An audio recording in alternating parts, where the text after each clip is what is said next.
No. Yup. No. Yup. No. Yup. No. Hello, dear friends. My name is Rachel Kenny Brown, and I'm your youth director here at Bethel Lutheran Church in Madison. Today, we are in week 3 of Transformations, the Lent edition. As you know, we are doing the Lent edition for 6 weeks. We started a couple weeks ago, and we're going all the way up until Easter. Lent is the time between Ash Wednesday and Easter. And as we are doing this Lent edition, we're going to be focusing on the Gospel of Mark. That's the first gospel in the New Testament, the first gospel at all, really. So the Gospel of Mark. And here is our reading from the Gospel of Mark for today. Here we go. So this starts out in Capernaum during the Sabbath. And this is Jesus entering into the synagogue, the holy place, and teaching. So he entered the synagogue and taught, and everyone was astounded at his teaching because he taught them as though he had authority. Just then, there was in their synagogue a man with an unclean spirit. He cried out to Jesus, "What have you to do with us, Jesus of Nazareth? Jesus of Nazareth? What have you to do with us, Jesus of Nazareth? Have you come to destroy us? I know who you are. You're the Holy One of God." But Jesus said, "Be silent and come out of him." And then the unclean spirit, convulsing him and crying with a loud voice, came out of him. Everyone was amazed, and they kept asking each other, "What is this? A new teaching? A new authority?" Jesus even commands the unclean spirits, and they obey him. At once, Jesus' fame began to spread throughout the surrounding region of Galilee. And so you may ask, what is going on here? What is an unclean spirit? Why was it a big deal? And why was it a big deal that Jesus was talking with authority in the synagogue? Okay, so let me tell you. If we look back historically, we know that Jesus' presence calls into question the evil political system of the day, and that was the Roman Empire. It also confronts religion and the bad side of religion. We're talking about both politics, and we're talking about the religion that existed during that time, the Jewish religion that had some downfalls itself. So when Jesus enters the synagogue on the Sabbath is the holy day, he enters into a realm, into this space that was holy for the Jews. This is what you need to know about the Jews during this time and how religion had a grip and a hold on them that was not very freeing or necessarily godly. We know that Jews in that day were on this quest for purity. And the quest was based on this verse from Leviticus. This is the very beginning of the Bible in the Torah, in the first few books of the Bible. It says, "You shall be holy, for I, the Lord your God, am holy." And so the Jews took this verse to the extreme, and they decided that they were going to be the experts at sizing people up. Everything had to do with being clean or unclean. Where you ranked in the social system, how powerful and likable you were, was determined on these 3 things. 1, birth. Priests and Levites were hereditary classes that were the most pure. That means they were the social groups that were deemed to be the most pure just by birth. Then Israelites, converts, and then those people who were eunuchs, so people who didn't fit into either a man or a woman category. The second thing that influenced where you fit in sort of all of this power dynamics of society back then was your behavior. Those who carefully followed the clean laws of the Jews were identified as being better than people who weren't as clean. The least observant Jews were less than clean, and they were called outcasts. Basically, cleanliness had to do with how you would be accepted in society. The third thing that influences how you fit in this sort of this social power dynamic thing is your body. Physical wholeness, your healthiness played a role in how you were seen. People who were not whole were impure, like women who were on their periods, or people who were chronically ill, people who had skin diseases or skin itches, people who were poor. In this Jewish system, if bad things happened to you, it was because you deserved it. That's what they believed. That's not what we believe, to clarify.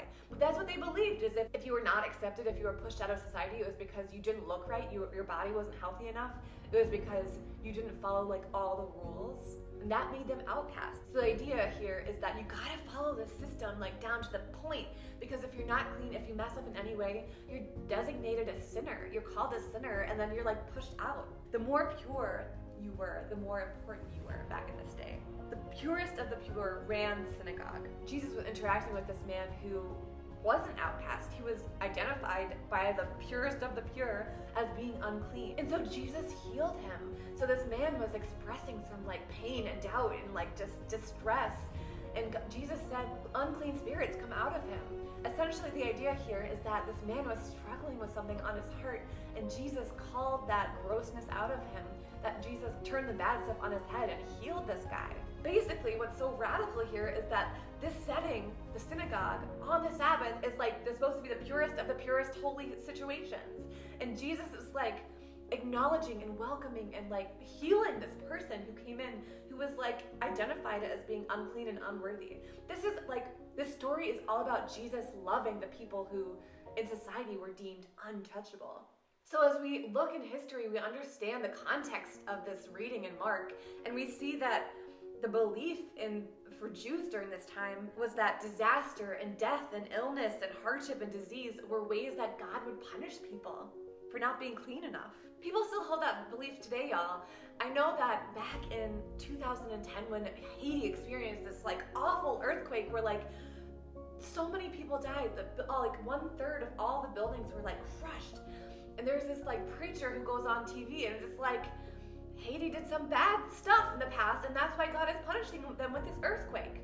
People still believe this today, y'all, that God punishes people by bringing hardship on their lives. People that say that God punishes people for doing bad things is just saying that people deserve the bad stuff that happens to them. But as Lutherans, we realize that Jesus reaches out to touch and embrace the people who in society are deemed untouchable or unworthy or unlovable. We don't see Jesus as causing harm, but Jesus enters into the brokenness and the pain and the suffering of the world with you and helps you take it on. Jesus is not the source of all these bad things happening in the world. The Lutheran view of tragedy and illness and death and disaster, etc., is that all these realities of this broken world are not from God. God doesn't make bad stuff happen. But God enters into these disasters, and God really works best when God's in a disastrous situation for you. That's where God comes alive and God comes to the rescue. Throughout the Bible, we can see this. God shows up when we least expect God. Like, for example, the giver of all life dies a criminal's death on the cross. The creator of the universe was born in this like little baby. The forgiver of sins himself became sin. As the blessing of God, Jesus takes on the curse of the world. Basically, this means that in the bad times, Jesus shows up, God shows up, and God does their best work. This, for Lutherans, is what we call the theology of the cross. Now that is the view that God is found under God's opposite. If God is holy and mighty and pure and full of grace and love and forgiveness, then when we experience tragedy and hurt and heartbreak and these broken feelings, God is found there. Instead of turning away from the broken, sinful, diseased, rebellious humankind, Jesus identifies with it. He embraces it and he takes it upon himself.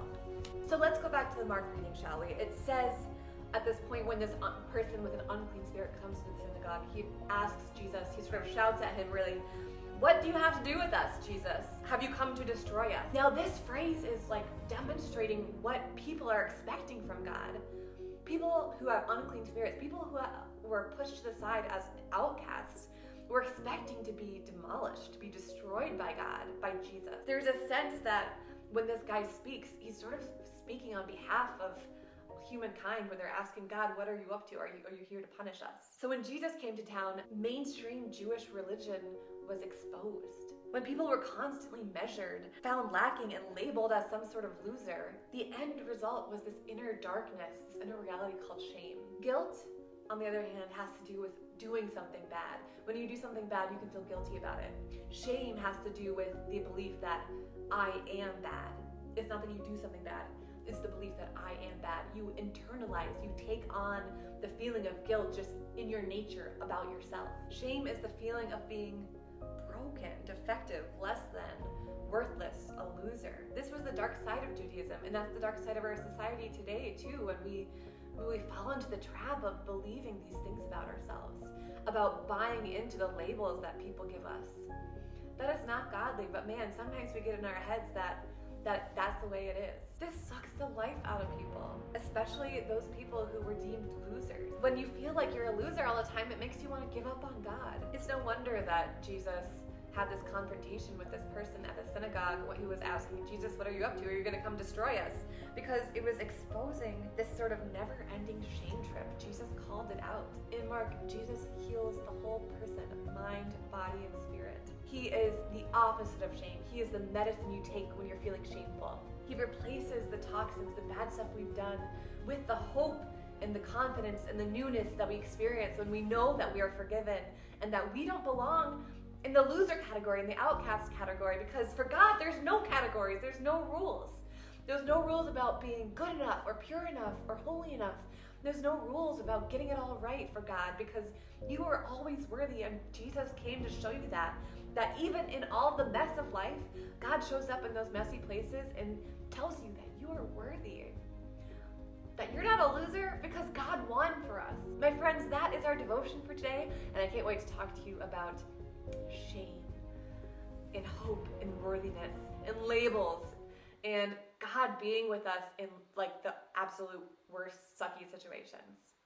Let's dive in.